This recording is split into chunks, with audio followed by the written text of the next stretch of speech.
Okay, awesome. Okay, so I just have a couple questions. Not going to be very long. Just Okay. trying to get a little bit of information. Okay, so what made you want to enlist? Well, I'm a physician. Mm-hmm. And after I finished well, first of all, I got a commission in ROT from ROTC at KU. Mm-hmm. And I was second lieutenant in artillery. Then I went to medical school. And after my internship, at that time they were drafting doctors.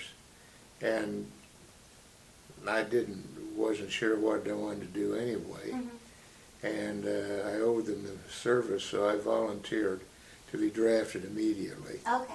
So you were a physician in the Yes. in the war. That's really cool. I'm really interested in being a doctor. Well, So, yeah, it's really cool. Didn't know that. Okay, so you volunteered to be drafted then? to be drafted. To be right. drafted, Mhm. okay. And what conflicts were you involved in? I was right after the fighting ceased in Korea. Okay, And that was also my first assignment okay, in Korean Military Advisory Group. okay. What was it like there? At that time, it was a very decimated country, Mm-hmm. and had all kinds of political problems. And it was a huge rebuilding task. And the Korean Military Advisory Group was set up so that they would live with the Korean Army. The compounds would be within their perimeters, and each branch would have at least one officer per detachment. There were about 12 detachments. So you'd have your armored advisor, and then his enlisted men, and the artillery advisor, and the infantry advisor, and so forth. Well, I was the medical advisor. Okay, And I had several different jobs. One of my tasks was to, of course, provide medical care for the whole detachment. mm-hmm. But I also was advisor, and this sounds real strange, young guy out of internship. I ended up being advisor to the commanding general of the Combined Arms Center, which included all their different schools, 2 1,000-bed rock hospitals, Wow. ambulance companies, various dispensaries, over 100-mile radius, so I was on the road a lot. Okay. So it was a very unusual assignment. Uh-huh. How long were you there for? 16 months. It was a 16 13-month tour, but the second Berlin blockade came up and they froze all travel, so I Okay. ended up there Okay. 16 months. All right. What experiences do you remember the most? Well, I remember the winter travels over those small winding roads through the mountains to get over to Cheonju, where the 98th Evac was.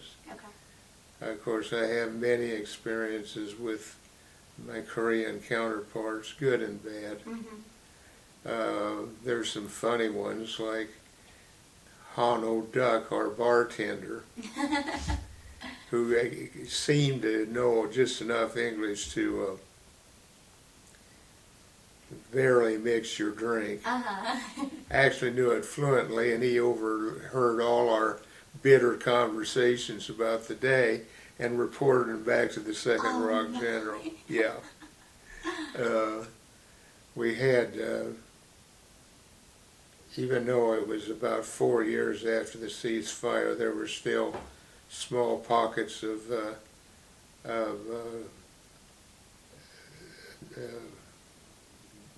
not dissenters, but troops that didn't surrender. Mm-hmm. And there were some skirmishes around that kind of kept you on your toes. Oh, my. Okay. And I remember the beauty of the country. It was a far more beautiful country than I thought. Really? It also, you had to watch your step on what you ate and what you drank, and sanitation was not good. What's the climate like there? I've never... Well, they call it moderate, but actually in the summer it's well over 100 and very humid. Okay. The humidity is always there. Mm-hmm. In the winter, where I was close to the coast. It was get down to 10, 20 below, but in the interior Korea get down to past 40 below, which is why during the war we set a record for quadruple amputees. The freezing of the hands and feet was a big problem.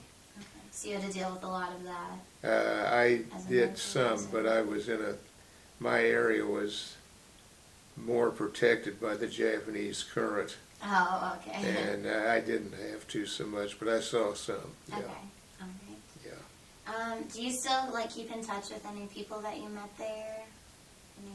For years I was. Really? My headquarters commandant, Mm-hmm. who has passed away, but him and Colonel Baranowski, Lieutenant Colonel Baranowski, our deputy commander, who was a white Russian and very fluent in all Russian dialects, Okay. and those were the two mainly. Yeah. So can you describe the relationships that you made there, how you bonded with the people that you had to work with and stuff? Okay. In such an unfamiliar surrounding, I guess. Yeah, that it was. Yeah. Well, we were on the most remote detachment. There Mhm. wasn't any place to go, really. We had a lot of movies and ping pong, and for some, unfortunately, the bar. But the bonding was rather quick because you had to. We were very interdependent on each other, and our roles overlapped as advisors, and it was just a remote area. It was very mountainous, hard. You could run by the side of the train, and it fortunately there was very, very little dissension in that. You couldn't. Yeah. And so, Okay. Well, very yeah. cool. How have the experiences that you got there really shaped your life? Well- Coming back into America and seeing the difference in the countries and It was a everything. shock to come back in a way. And of course I came back in February.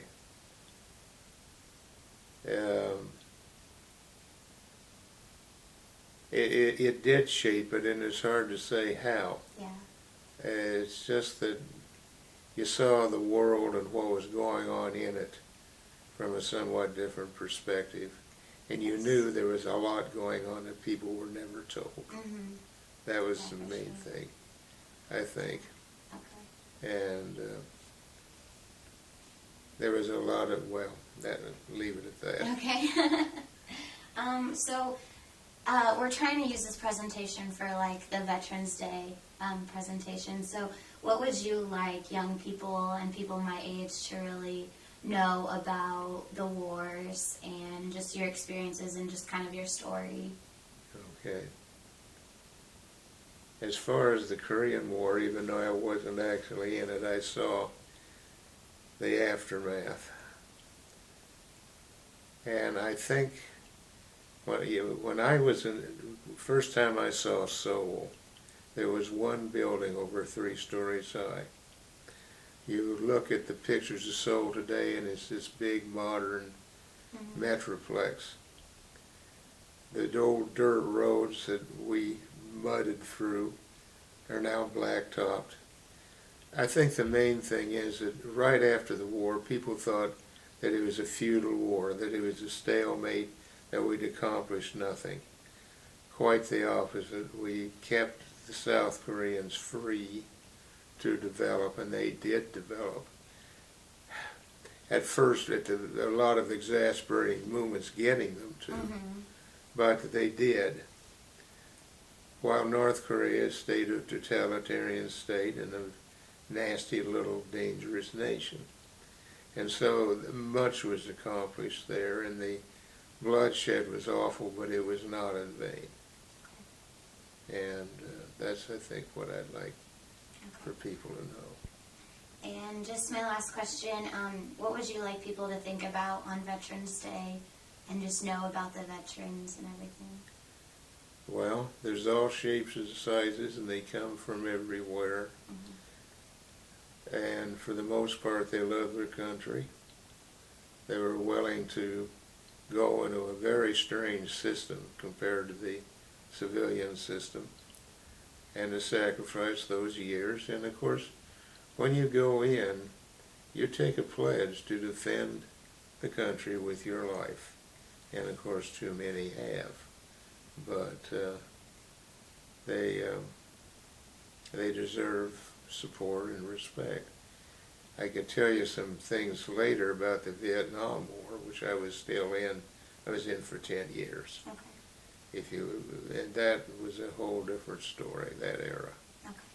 And so. All right. Okay. Awesome. Thank you. That was